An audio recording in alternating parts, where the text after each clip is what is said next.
subscribe to my channel.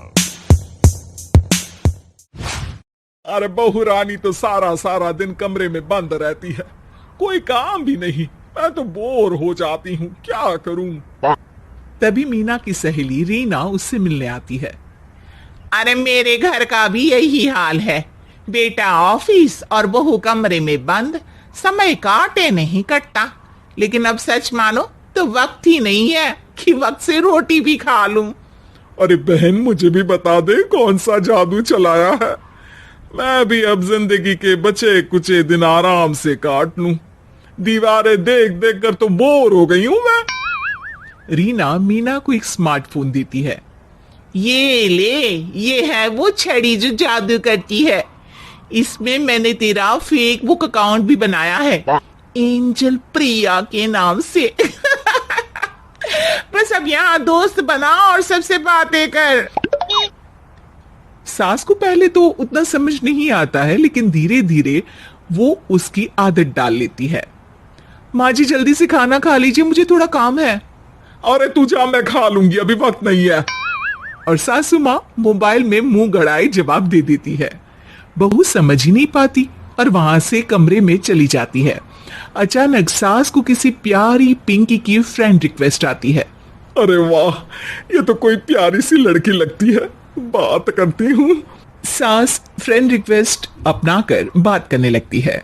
अब क्या था, सास सारा दिन उस सहेली से बात करती, अपनी कहती उसकी सुनती।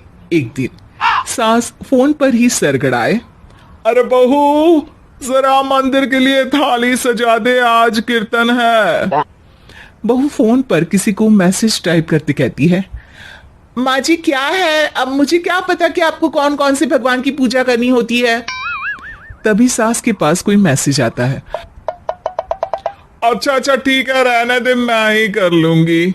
अब मैंने मना थोड़ी ना किया है, कर देती हूँ मैं। अब मैंने भी बोला ना कि थोड़ी देर में बात करती हूँ, तो मैं ही कर लेती हूँ, तू जा अपने कमरे में। बहू वहां से चली जाती है। सास मंदिर पहुंचती है और मंदिर की सीढ़ियों पर बैठकर सास फोन पर लिखती है, अरे मेरी बहू सारा दिन अपने कमरे में बैठी रहती है। वहां से रिप्लाई आता है, मैं आपकी बहू को तो जानती नहीं हूं, लेकिन हाँ एक बात है, हो सकता है आपने उसे ताने दिए होंगे या फिर उसका दिल दुखाया होगा। ऐसा करने पर बहुओं का मन ससुराल से हट जाता है। याद रखिए, बहू और बेटी में फर्क होता है। सास घर जाती है और बहू से बड़े ही प्यार से बात करती है, उसके लिए खाना बनाती है, उसे गिफ्ट में साड़ी भी देती है। जिसके बाद अगले दिन, माँ जी चलिए आज मैं भी आपके साथ मंदिर चलती हूँ, आते वक्त भोले भैया के गोलगप्पे खाकर आएंगे। अरे हाँ बहू, ये तो अच्छा है, चलो। सास मन में सोचती है कि उसकी फेसबुक वाली दोस्त कितनी अच्छी है, उसके समझाने से उसे उसकी बहू वापस मिल गई। वो बहू को अपनी दोस्त के बारे में बताने का सोचती है, लेकिन फिर चुप हो जाती है। बहू फोन पर टाइप करती है, मेरी सास मुझे नौकरानी समझती है, एक गिलास पानी तक खुद नहीं लेती। मन तो करता है कि बोल दूं मैं बहू हूं, कोई नौकरानी नहीं।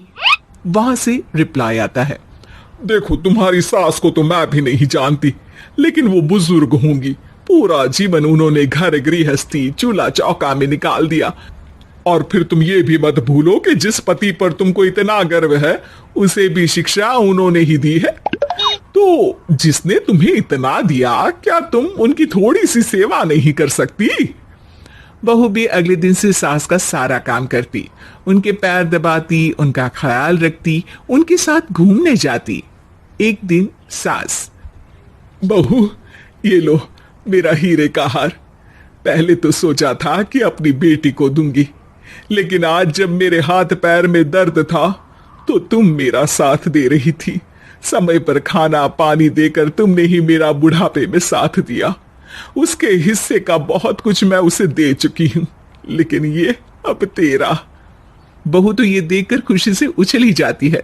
वो सास को गले लगाकर कहती है, माँ जी आप सच में बहुत अच्छी है, भला हो उस एंजल प्रिया का जिसने मुझे आपसे वापस मिलवा दिया, वरना मैं तो हमेशा आपको गलत ही समझती। मैं तो सोचती थी काश वो एंजल प्रिया मेरी सास होती।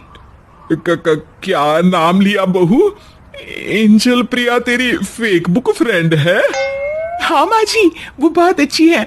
उन्होंने ही मुझे बताया कि सास की कीमत क्या होती है। अरे बहू, कहीं तू प्यारी पिंकी तो नहीं?